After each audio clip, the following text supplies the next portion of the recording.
नमस्कार, आप देख रहे हैं केबीपी न्यूज़ राजस्थान।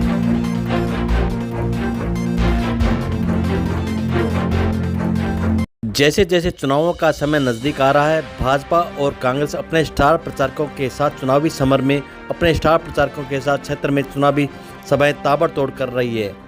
अनूपगढ़ में राहुल गांधी की जनसभा को लेकर सूरतगढ़ में भी प्रदेश कांग्रेस कमेटी के अध्यक्ष गोविंद सिंह डोटासरा ने प्रेस कॉन्फ्रेंस कर राजस्थान की भ्रष्टाचार और युवाओं के रोजगार देने के मामले पर घेरा।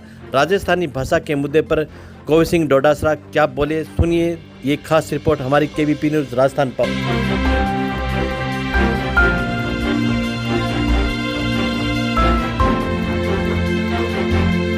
आप सब प्रिंट मीडिया और electronic media, social media, digital media सभी का बहुत बहुत हार्दिक स्वागत, अभिनंदन।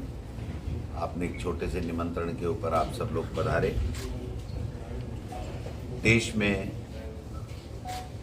आम चुनाव लोकसभा 2024 चल रहे हैं और उसको लेकर के मैं आज यहाँ सूरतगढ़ में आया हूँ। हम लोग आज हमारे नेता राहुल गांधी जी की सभा है अनूपगढ़ में, जो बीकानेर संसदीय क्षेत्र में आता है और जिले में श्री हनुमानगढ़ में आता है।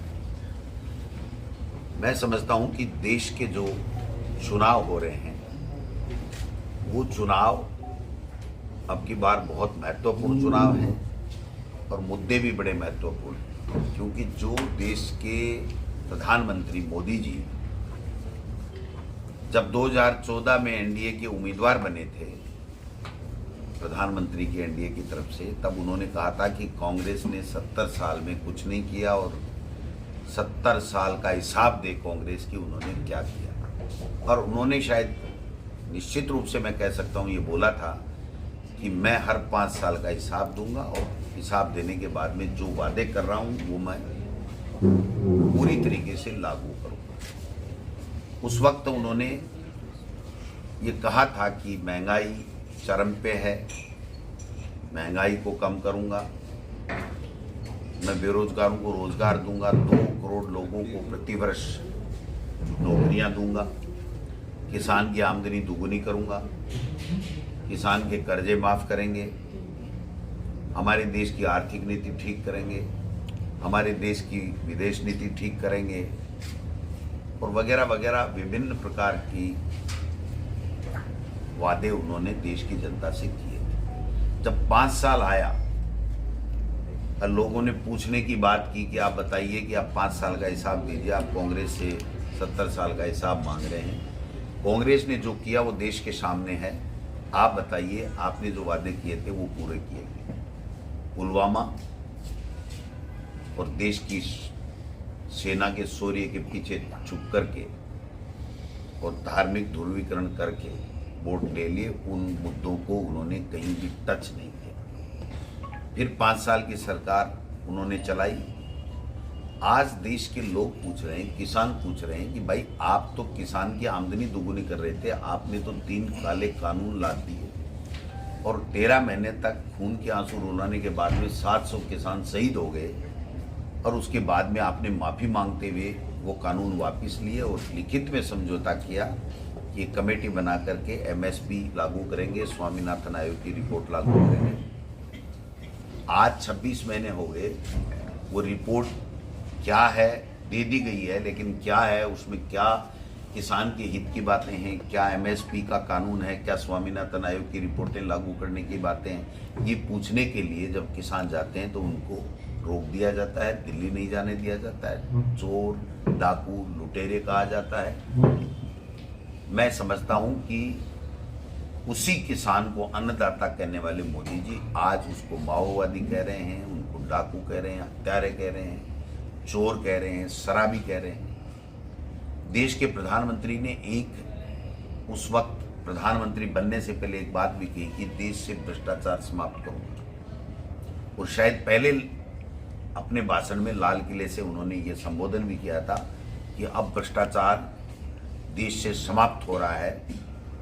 मैं समझता हूं कि जो राफेल में हुआ सबको पता है, जो नोटबंदी में घोटाला हुआ सबको पता है, और अब इलेक्ट्रॉल बॉन्ड के माध्यम से जो चोरी और सीना चोरी, चंदे में धंधा और धंधे में चंदा, और जो संवैधानिक संस्थाओं का दुरुपयोग करके उन्होंने जो लूट मचाई है, और वो हम नहीं कह रहे, आम जनता नहीं कह रही, ये सुप्रीम कोर्ट माननीय उच्चतम न्यायालय कह रहा है कि ये अनकॉन्स्टिट्यूशनल स्कीम थी और इलीगल पैसा, अनकॉन्स्टिट्यूशनल स्कीम से जो धन आया वो इलीगल है। और जो हमारे यूपीए सरकार के समय इन्होंने आरोप लगाए थे, चाहे वो 2G स्पेक्ट्रम का लगाया, चाहे कोलगेट का लगाया, चाहे कोई दूसरे लगाए, चाहे बोफर्स का लगाया, जो कुछ भी जब भी लगाया है बीजेपी के लोगों ने, आरएसएस के लोगों ने, वो कहीं भी प्रमाणित नहीं थे, और उसके बाद में किसी में भी एक व्यक्ति को सजा नहीं हुई। और विनोद जी जो आईएएस थे और मुख्य सीएजी थे हमारे, तो सीएजी ने कोर्ट में जाके ये कहा कि मेरे से गलती हुई और मैं माफ़ी चाहता हूँ कि ये सब बातें काल्पनिक थी, इसमें किसी तरीके का कोई घोटाला नहीं हुआ। तो भ्रष्टाचार के ऊपर प्रहार करने की बातें कर रहे हैं, और जिन लोगों पे भाजपा के नेताओं ने, मोदी जी के सहयोगी ने, आरएसएस के लोगों ने आरोप लगाए देश में कि साहब ये कांग्रेस या विपक्ष के लोग भ्रष्टाचारी हैं, इनके ऊपर हजारों करोड़ रुपए घोटाले हैं, ईडी, इनकम टैक्स, सीबीआई के मुकदमे दर्ज हैं, हम इनको जेल में डालेंगे। उनमें से अधिकतर जिनके खिलाफ जितने बड़े आरोप थे, उन सबको कांग्रेस या विपक्षी दलों से ले गए, अपनी वॉशिंग मशीन में उनको निकाला, और वो हरिश्चंद्र बन गए, सफ़ेद बन गए, ईमानदार बन गए। ये देश, तमाम देश देख रहा है कि अजीत पवार पे उन्होंने 20,000 करोड़ के घोटाले का आरोप लगाया था। फडणवीस जी ने ये कहा था, पूर्व मुख्यमंत्री ने, कि ये जेल में चक्की पीसेंगे अगर हमारी सरकार यहाँ आ गई। तो आज उनके साथ वो बराबर की कुर्सी पर बैठते हैं, उप मुख्यमंत्री। हेमंत बिस्वा शर्मा जो असम के मुख्यमंत्री हैं, उनको सबसे भ्रष्टतम राजनेता बताया था, आज वो उनके मुख्यमंत्री हैं। और अभी भी किसी पे भी ईडी, इनकम टैक्स का छापा पड़ रहा है, किसी कंपनी पे पड़ रहा है, उससे इलेक्ट्रल बॉन्ड ले रहे हैं, किसी व्यक्ति पे पड़ रहा है, उसको ले जा करके बीजेपी में ज्वाइन करा रहे हैं। तो ये पूरा देश समझ रहा है, देख रहा है, और अब कह रहे हैं कि ये मोदी की गारंटी, मोदी की गारंटी, मोदी की गारंटी।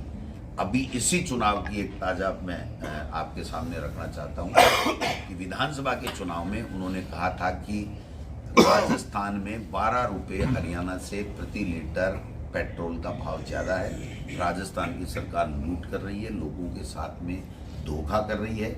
मेरी दिसंबर में सरकार राजस्थान में बनती है तो मैं हरियाणा और राजस्थान के पेट्रोल का भाव बराबर कर दूंगा। आज भी 10 रुपये हैं, थोड़ा बहुत इन्होंने कम किया, रुपया, 2 रुपया, 4 रुपया, जो भी कहीं इक्वलाइजेशन के चक्कर में किया इन्होंने, क्योंकि इनकी घोषणा थी। तो मैं समझता हूँ कि आज भी 10 रुपये का फर्क है। आज भी ईडी, इनकम टैक्स के छापे पड़ते हैं, लोगों को डराया जाता है, लोकतंत्र की हत्या की जाती है, और अब कह रहे हैं कि 400 पार। आप बताइए, कोई भी व्यक्ति को सपना थोड़ी आता है कि मेरे को ये होगा। कोई व्यक्ति ये कह सकता है कि आज मैं एक्सीडेंट होऊंगा ड्राइवर, या मैं नहीं होऊंगा? ये तो किसी को आगे का पता नहीं रहता, पीछे का सबको पता रहता है। इनको आगे का भी पता है कि 400 पार आएंगे। ये बौखलाए हुए लोग हैं, ये घबराए हुए लोग हैं। अब इनके पास मुद्दे नहीं हैं, मेन जो देश के मुद्दे हैं उनसे ध्यान डाइवर्ट करने के लिए ये परसेप्शन बना रहे हैं कि हम 400 पार लाएंगे और हम संविधान को संशोधन करेंगे। संविधान का संशोधन ये 2 वजह से शायद करना चाहते हैं। एक, आरक्षण इनके जम नहीं रहा है, इनके एजेंडे में आरक्षण समाप्त करना है। एक, इनको लग रहा है कि ये रोजाना का चुनाव का झंझट ही खत्म करो, रोजाना भाषण देना पड़ता है, लोगों को पटाना पड़ता है, इधर पार्टियां तोड़ानी पड़ती हैं, पैसे खर्च करने पड़ते हैं। तो इनको लग रहा है कि अब ऐसी व्यवस्था कर दो संविधान में संशोधन करके कि जैसे कई देशों में है कि वो जो चाहेंगे वही नेता राष्ट्रपति बनेगा, वही प्रधानमंत्री बनेगा, और पूरी की पूरी जो है वो सत्ता उनके कंट्रोल में रहेगी, इस तरीके का वो संविधान। वरना ये कह रहे हैं कि मैं अभी देश के प्रधानमंत्री जी का बयान आया कि मैं 100 दिन में भ्रष्टाचारियों पर कड़ा प्रहार दूँ। तो भाई 10 साल में आप नहीं करे, 3560 कितने दिन, 3650 दिन हो गए, 3650 दिन में नहीं कर पाए तो आप 100 दिन में कर दो। ये एक परसेप्शन बनाने की बात है। और अगर आप कर रहे हैं, भ्रष्टाचार भी कर रहे हैं, तो क्या आपकी पार्टी में एक भी भ्रष्टाचारी नहीं है, एक पे भी मुग्ध में नहीं है, एक पे भी ईडी, इनकम टैक्स, सीबीआई का कोई केस दर्ज नहीं है? तो आप कर क्या रहे हैं? जो हमारे महाराष्ट्र के जो पाटिल साहब हैं, जो यूनियन मंत्री थे, तो आप बताइए कि उनके खिलाफ सारे मुकदमे में ख़त्म हो गए। उस टाइम पता नहीं कितने कितने करोड़ों के घोटाले की बात थी। और राजस्थान की बात अगर हम ले लें तो राजस्थान में 5 साल में हमारी कांग्रेस की सरकार ने अच्छे काम किए। 25 लाख तक का जो स्वास्थ्य का अधिकार, राइट टू हेल्थ भी दिया, मिनिमम इनकम गारंटी का कानून भी लेके आए, महात्मा गांधी इंग्लिश मीडियम स्कूलें भी खोली, कर्जा भी हमने किसानों का माफ़ किया, 10 तरीके की गारंटियां दी, लोगों को महंगाई से राहत देने का काम किया। अब 100 दिन में ये पर्ची सरकार क्या कर रही है वो आप देख लीजिए। 100 दिन में 100 दिन की कार्य योजना ही नहीं बनी, काम तो बहुत बड़ी बात है। हमारे मुख्यमंत्री जी जो अब उनका एक सेट काम हो गया है, सुबह नाश्ता करो, हेलीकॉप्टर में चढ़ो, भ्रमण करो, भाषण दो, और भाषण ऐसा दो कि लोगों को भ्रमित करो। तो ये भ्रमण, भाषण और भ्रमित करने वाली सरकार चल रही है, पर्ची से चल रही है। वो काम कुछ भी नहीं कर सकते जब तक दिल्ली से उनके पास में कोई न कोई पर्ची नहीं आ जाए, क्योंकि वे स्वयं पर्ची के माध्यम से बने हैं, न कि जो विधायक चुने गए हैं उन्होंने उनका चयन नहीं किया है।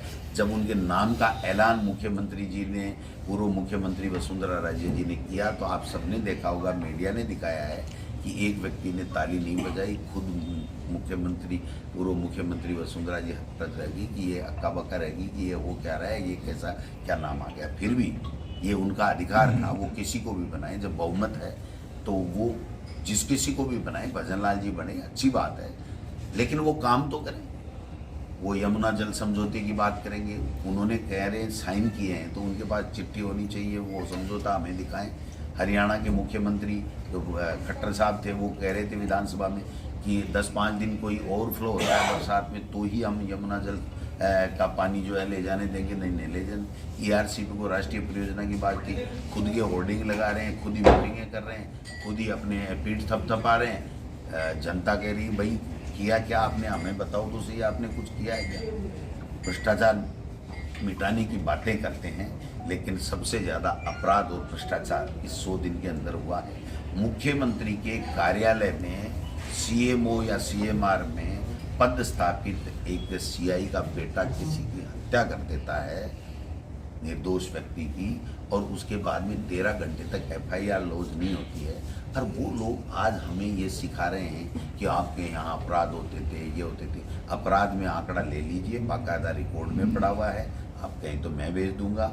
जो हमारा 100 दिन का कार्यकाल था उससे 1.5 गुना से ज़्यादा इनके अपराध के, महिला अपराध के हों, चाहे दुष्कर्म के हों, चाहे चोरी के हों, चाहे मारपीट के हों, सारे के सारे मुल्क में बैठे। तो इनका कोई ध्यान नहीं है। इनके खुद के कृषि मंत्री किरोड़ी लाल जी ये कह रहे हैं कि किसान की आदत खराब हो गई है, उसको लोन ले लेता है, चुकाता नहीं है, उनको किसी तरीके का लोन नहीं मिलना चाहिए। इनके जनजाति मंत्री कह रहे हैं कि ज़्यादा से ज़्यादा बच्चे पैदा करो, जिससे देश के प्रधानमंत्री जी मकान बना के देते हैं।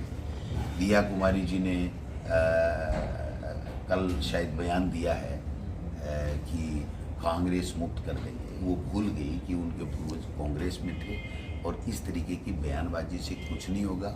आपकी पर्ची तो दिल्ली में आप सेट करके आई थी कि मुख्यमंत्री की निकलेगी, लेकिन उनकी तो डिप्टी CM की निकल गई। तो मतलब खुद को खुद का पता नहीं, और चाहे जैसे बयान ठोक रहे हैं कि भाई मीडिया हमको सपोर्ट करेगा, लेकिन मेरा ऐसा मानना है कि मीडिया अब इनको कोई सपोर्ट नहीं करेगा। मीडिया सही बात बताएगा कि भाई आप कितने दिन ये बातें करोगी, 10 साल आपको हो गए और अब 100 दिन यहाँ पर सरकार बने हो गए, आप किस तरीके की बातें कर रहे हो। एक जो परसेप्शन बनाया भ्रष्टाचार का, अपराध का, पेपर लीक का, अब उस पे आप कितने साल वोट मांगोगे? किसने मना किया कि कोई भ्रष्टाचारी है, कोई पेपर लीक का दोषी है, उसको आप अंदर मत करो, उसके खिलाफ कार्रवाई मत करो? अब तो आपकी डबल इंजन की सरकार है। अगर कोई दोषी है तो उसको जेल के सलाखों में डालो, आपके पास में कोई सबूत, कोई प्रमाण है। ऐसे ही अनर्गल आरोप लगाना, ऐसे बयानबाजी करके और केवल थोती वाई लूटना, लोगों को भ्रमित करना, मैं समझता हूँ कि अब समय आ गया है। और जो मैं कल से देख रहा हूँ कि गंगानगर, हनुमानगढ़ लोकसभा क्षेत्र में जो कुलदीप इंदौरा जी हमारे प्रत्याशी हैं, इनका जो लोगों ने स्वागत किया है, जो जोश के साथ में, और लोग बात कह रहे हैं कि अब परिवर्तन आएगा।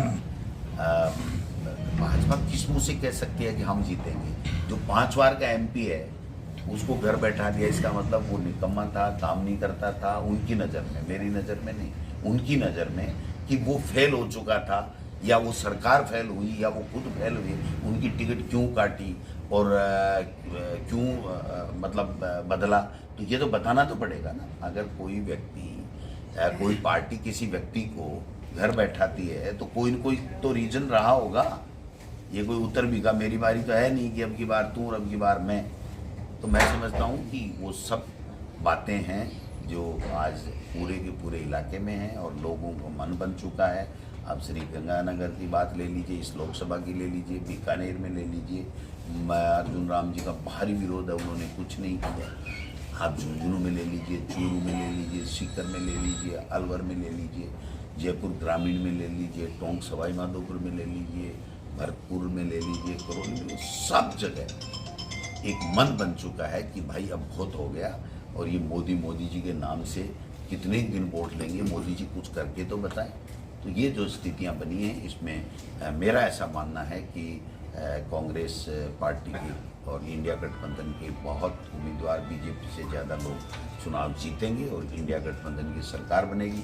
हमने जो 5 बड़ी गारंटी युवाओं के लिए, किसान के लिए, कर्ज माफ़ी, MSP की जो गारंटी दी है, युवाओं के लिए 1 लाख रुपए ग्रेजुएशन के बाद में है, वो जो हमने गारंटी दी है, महिलाओं के 1 लाख रुपए गरीब महिला के खाते में सालाना देने की बात की है, वो गारंटी दी है। 400 रुपये कम से कम मजदूरी हो, चाहे नरेगा हो, कुछ भी हो, वो गारंटी हमने दी है। आर्थिक, सामाजिक और जातिगत सर्वे करा करके उसमें लोगों को न्याय, उनके जितनी उनकी हिस्सेदारी है उसी हिसाब से उनको आरक्षण की व्यवस्था हो, उसी हिसाब से उनके लिए बजट का निर्धारण हो, ये बातें भी की। और 25 और भी छोटी गारंटियां हैं। और हमारी गारंटी इसलिए विश्वास करेंगे लोग क्योंकि हमने राजस्थान में 10 दी, वो लागू हुई, हिमाचल में, कर्नाटक में और तेलंगाना में हमने जो गारंटियां दी हैं वो आज अक्सर से लागू हो गई हैं। और मोदी जी की गारंटी एक भी नहीं हुई है, केवल झूठ बोलने की गारंटी है, जुमले देने की गारंटी है, वो गारंटी की लोग बात कर रहे हैं। तो मैं समझता हूँ कि आज हमारे नेता राहुल गांधी जी आएंगे, एक संदेश देंगे, उसके बाद में और ज़्यादा लोग कांग्रेस और इंडिया गठबंधन के साथ जुड़ करके और राजस्थान में एक नया गुल खिलाएंगे और मोदी जी को सत्ता से बाहर हम लोग दिल्ली में करें। सर, इस बार कितनी सीटों की उम्मीद कर रहे हैं? 25। देखिए, सपना तो मेरे को आता नहीं और परसेप्शन मोदी जी की तरह बनाने की मुझे ज़रूरत नहीं है। लेकिन जो मैं घूमा हूँ, जो मुझे लगा है कि बहुत बड़ा बदलाव आया है। लोगों ने कहा भाई 10 साल हो गए, अब काम की बात कब करोगे? केवल मन की बात सुनने के लिए हमने देश का प्रधानमंत्री थोड़ी चुना था। और मुद्दों की जब देश के चुनाव होते हैं तब मुद्दों की बात आती है कि आप बताइए नोटबंदी से क्या फ़ायदा हुआ, आपकी GST से क्या फ़ायदा हुआ, आपकी जो ये बाकी जो इलेक्ट्रल बॉन्ड है इसका क्या आप कह रहे हो कि भाई घोटाले और भ्रष्टाचार, तो ये तो अनकॉन्स्टिट्यूशनल स्कीम से पैसा आपने लिया, ऐसी कंपनियों से पैसा लिया है, 1 रुपये सालाना कमाती है और 93 रुपये का चंदा देती है। ऐसी कंपनियों से लिया जो कानून में 3 साल तक दे ही नहीं सकती, वो भी दे रही हैं। सेल कंपनियां भी हैं। ऐसी कंपनियों से चंदा लिया जिनको ED, CBI, इनकम टैक्स के छापे डाले और 10 दिन, 5 दिन, 15 दिन, 1 महीने में ले लिया। ऐसी कंपनियों से लिया जिन कंपनियों को 5-5 हज़ार करोड़ के प्रोजेक्ट मिलते हैं तो उनके 10 दिन पहले या 1 महीने बाद में उनसे चंदा लिया जा रहा है। तो देश के लोग कह रहे हैं हमारा पैसा लूटा जा रहा है। अब हम तो बीजेपी से ज़्यादा, मेरा ऐसा मानना है, 25 में से हम बहुमत में रहेंगे, वो कमज़ोर रहे। सर, इंडिया गठबंधन के पास जो है प्रधानमंत्री का चेहरा सामने नहीं है, क्या इसका नुकसान नहीं हो रहा है? क्यों नुकसान क्यों हो रहा है? जो चेहरा है ना बीजेपी का, उससे फायदा हो रहा है हमको। तो इंडिया गठबंधन जब बना है, वो आप बताइए, एनडीए गठबंधन बना करके खुद को ही प्रधानमंत्री बना लिया, खुद की पीठ थपथपा रहे हैं कि मैं ही बनूंगा, मैं ही 2047 तक रहूँगा। 47 तक कौन जिंदा रहेगा, कौन जाएगा, कौन रहेगा, क्या परिवर्तन होगा, नहीं होगा, ये मतलब मैं तो कहता हूँ कि हंसी नहीं आती है कि ऐसी बातें सुन करके। लोग बाग कहते हैं भाई आप कह क्या रहे हो, आप 47 का विजन बना रहे हो, 47 में आप हो क्या? आप तो इसमें 2024 में ही जा रहे हो, तो फिर आप 47 के विजन की बात, ये एक परसेप्शन सेट करने का तरीका है। जैसे आदमी क्या होता है कि जब कोई चोरी कर लेता है तो वो क्या करता है, सब जगह कहता है आजकल चोर बहुत हो गए, मेरे जैसा ईमानदार नहीं मिलेगा, मेरे जैसा ईमानदार नहीं मिलेगा, तो लोग उसकी तरफ, उसका मानना है कि मेरी तरफ ध्यान नहीं देंगे। जबकि समझदार आप जैसे जो बुद्धिजीवी पत्रकार है ना, वो समझ आते हैं कि ये ज़्यादा ईमानदार की बातें कर रहा है, इसका मतलब इसमें खुद में गड़बड़ है। डॉक्टर साहब आप कह रहे हैं कि भाई जनता समझदार हो चुकी है और इस बार जो कांग्रेस है या दूसरी पार्टियां उनको बहुमत मिलेगा, लेकिन जो आपकी जो पार्टी के नेता है वो लगातार भाग रहे हैं बीजेपी की तरफ। कहाँ जा रहे हैं? सारे कल ही सीताराम अग्रवाल ने ज्वाइन किया और लगातार जो पार्टी के क्या हो गया, जो जिसको आदमी ज्वाइन को कर 2 रहे बार हैं। टिकट दी, 70,000 से हार गया, बचा कुछ है नहीं, अगर वो अपना और भी व्यापार बड़े- बचाने के लिए जा रहा है तो क्या करें हम? नहीं लोग पैदा हो जाएंगे, वो तो बड़ा व्यापारी है, व्यापार बचाने चला गया, इसके अलावा क्या हो गया? इसके अलावा आपने कहा कि भी पेपर लीक का मामला बार बार उठा रहे हैं, हाँ। तो वो पार्टी तो कह रही है कि जी हमने 85 लोग SIT बना दी, 85 लोगों को गिरफ्तार कर लिया है जो आरोपी कितने थे को कर इसमें। लिया? 85 सीएम ने आज 85 दावा भी को। किया है कि बड़े लोगों का हाथ है, अब उनको पकड़े। आज तो की मीडिया पकड़े में। क्यों नहीं? दो उसके पैर नहीं है, हेलीकॉप्टर दे रखा है, जनता के खर्चे से हेलीकॉप्टर दे रखा है, जल्दी पकड़ो जो बेईमान है। हमने कब कहा कि मत पकड़ो? हमने 270 लोगों को जेल में डाला था, अपराधियों को, ये 85 के ऊपर ही अपनी पीठ थपथपा रहे हैं। तो हम तो कह रहे हैं कि जितने हैं उनको सबको डालो, बड़ा छोटा कोई भी हो, लेकिन अपनी बात का जवाब दो कि इलेक्ट्रोल बॉन्ड में घोटाला क्यों किया, उसका जवाब दो मुख्यमंत्री जी। अच्छा, गोविंद सिंह डोटासरा भी ईडी के रडार पे, तो क्या जैसा चल रहा है? मुझे तो पता नहीं है कि नहीं, मैं तो समझता नहीं। वो एक दिन आए थे और जो अपना उनको वो काम क्या करना था, वो क्या सर्च मामला करना था, था? किस वो मुद्दे तो पे देखो बात सब करें? जुडिश मैटर है, मैं आज उस पर कोई बात करूंगा। अगर उनको लगेगा कि कोई गड़बड़ है तो वो अपनी कार्रवाई करें, मुझे इसमें कुछ नहीं कहना, क्योंकि वो सब जुडिस मैटर होने के बाद में आपको उसके ऊपर पूरी विस्तार से टिप्पणी नहीं करनी चाहिए, इसलिए उस पर मैं नहीं करूंगा। लेकिन मेरा ऐसा मानना है कि किसी भी संस्था को, अगर कोई व्यक्ति, कोई संस्था गड़बड़ करती है तो उसके खिलाफ उनको जांच करने का, और जांच करके अगर दोषी पाया जाए तो उसके खिलाफ कार्रवाई करने का पूरा अधिकार है, वो करें, किसी को कोई ऐतराज नहीं हो सकता। तो कांग्रेस को देखा जाता है, कभी पीएमए ने जो कानून बनाया गया उसका विरोध करते हुए कहीं कोई ऐसा स्टेटमेंट हमने नहीं सुना हमसे रणनीति में। पीएमए ने जो कानून बनाया उसके अंदर यही तो है कि सब नहीं, हमारे घोषणा पत्र में है ये बात कि हम इस कानून को ठीक करेंगे। ये कानून का दुरुपयोग कर रहे हैं और ऐसे संशोधन कर लिया इन्होंने कि जिससे इसी के आधार के ऊपर ये सत्ता चला सकें। तो उसको संशोधन करने के लिए, उसको ख़त्म करने के लिए जो कानून गैर जरूरी है, जो राजनीतिक रूप से प्रताड़ना करने के लिए बनाया गया है, इनके द्वारा संशोधित किया गया, उसको हम ठीक करेंगे, हमारे घोषणा पत्र में है। कांग्रेस का दोबारा से रिपीट ना होने का हो रही है ना अब तो 2024 में तो। जैसे 24 में पिछले नहीं हो पाई तब तो जबकि कांग्रेस ने अपने ये तो जनता माई बाप है भाई साहब, हम तो समझा रहे हैं, समझ जाए तो रिपीट हो जाएगी। अब समझ रहे हैं, पहले नहीं समझ रहे थे। अब वो देश के नाम से वोट मांग लिए, शहीदों के नाम से वोट मांग लिए, और वो सत्यपाल मलिक जी कह रहे हैं कि इनकी गलती से वो हमारे 40 बच्चे शहीद हो गए। वो बात कोई मान ही नहीं रहा है, कोई सुन ही नहीं रहा है। एक राज्यपाल, उन्हीं का राज्यपाल ये कह रहा है कि देश के प्रधानमंत्री जी ने मुझे ये कहा था कि आप इस पे चुप रहो, हम इसको दूसरे तरीके से लेंगे। तो अब हम क्या कर सकते सर, हैं? अब आपको विश्वास कैसे है कि ये जनता अब समझ जाएगी? अब आप देखो, आपके भी मेरे पे कृपा बनी हुई है, सब लोग अच्छे से बात कर रहे हो, वरना तो हमको तो सब अपराधी मान के बैठते थे, पत्रकार, मीडिया भी। अब दोस्ताना माहौल बदला है, आपको भी दिख रहा है कि ये हो क्या रहा है देश में भाई। ये अपनी बातों को कुछ नहीं कर रहे हैं, सबको चोर बताते हैं, दूसरे दिन बीजेपी का पट्टा पहना देते हैं। आप हर मंच पर राजस्थानी में बात करते हैं जहां भी संबोधन होता है, हाँ। और जबकि कांग्रेस की सरकार 3 बार रह चुकी है राजस्थान में, उसके बाद आप रोजगार की बात करते हैं, दोहरी बात कर रहे हैं। और रोजगार राजस्थानी में सुरक्षित रह सकता है जितना किसी भाषा में नहीं रह सकता। आज तक आपने राजस्थानी भाषा को मान्यता क्यों नहीं दी? इस पर आपका क्या कहना है? भाई मार के 10 साल से राज को नहीं व्यक्ति की मान्यता 3 बार आप सदन में सरकार रही है कांग्रेस की। जब कांग्रेस की सरकार रही है तब हमने प्रस्ताव सर्वसम्मति से करके भेजा है। 10 साल से मोदी जी बैठे हैं जो राजस्थानी को अपने आप को मातृभाषा का ब्रांड एम्बेसडर मानते हैं, और ये बीजेपी गौ माता, राजस्थानी भाषा, प्रभु श्री राम, इनके नाम लाल लेके जीत रही है, काम थोड़ी कर रही है। राजभाषा का काम तो राज्य सरकार का था। नहीं, राज्य सरकार द्वितीय की राजभाषा, 9वीं अनुसूची में है। छोटा सा जी हाँ।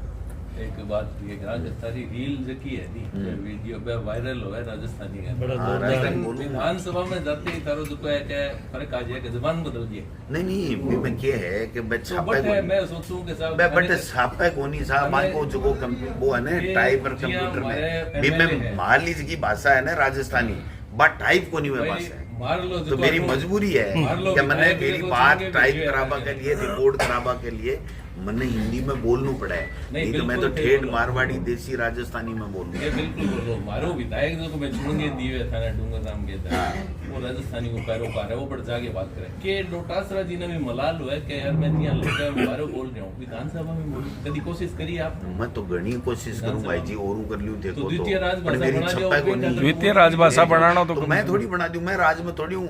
डबल इंजन की सरकार ने कांग्रेस का मेरे डबर कसी मारो थारी मर्जी। नहीं 5 साल थारो राज हो साहब है, 5 साल राज हो साहब है। तो पहली बात तो छोड़ो, दिल्ली तो छोड़ो, अब आगे नहीं आगे के लिए कोई डबल इंजन वाली सरकार ने तो कहो कि की कर भाई बात कह दे कि साहब अब की बार विधानसभा में जाऊंगा तो मैं सब खातर ज्ञान डूंगर नाम या दूसरा लोग लड़ गया, मैं भी कहूँ भाई जी तो मान्य लेन कड़ा दी ए तो कहो मैं लेऊं, लेकिन लेन कड़ा दी।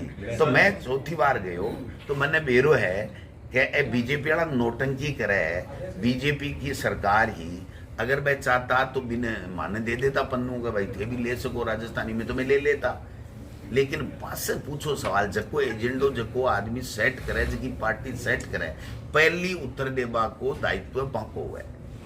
मेरे साथ है हाँ ये काम में के राजस्थानी भाषा में काम है। मैं जान लड़ा दूंगा, थे को तो मैं जान लड़ा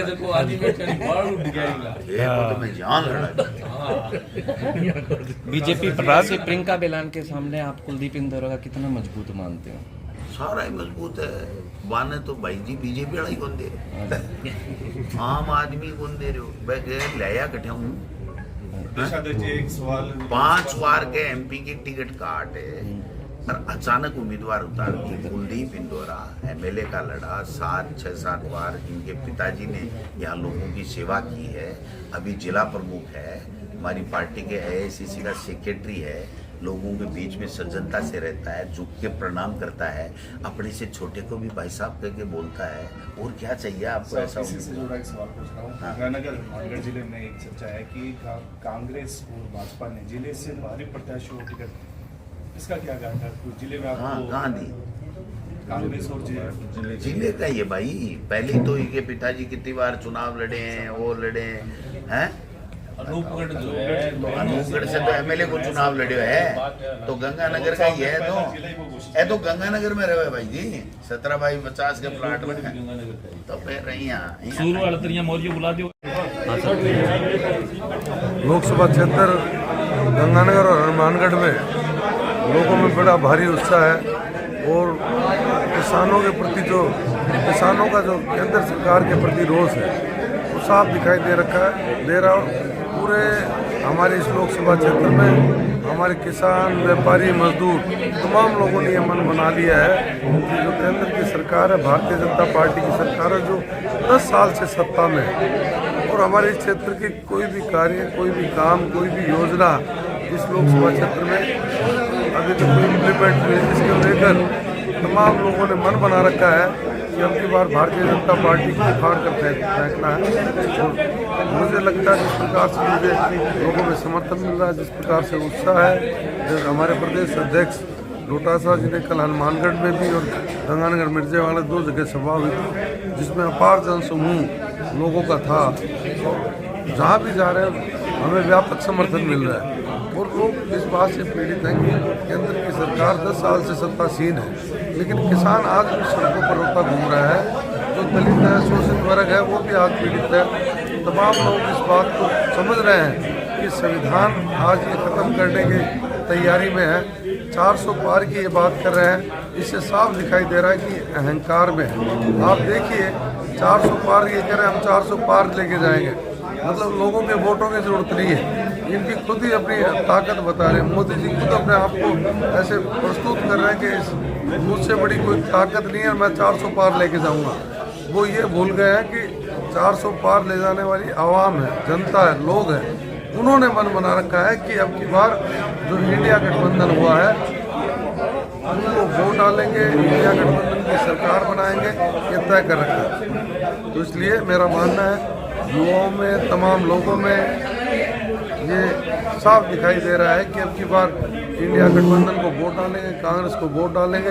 और मैंने तमाम लोगों से निवेदन किया है कि आप मुझे एक आशीर्वाद दें, मौका दें, ताकि आपकी आवाज़ लोकसभा तक पहुंचाई जा सके, आपकी लड़ाई लोकसभा में जाकर लड़ी जा सके।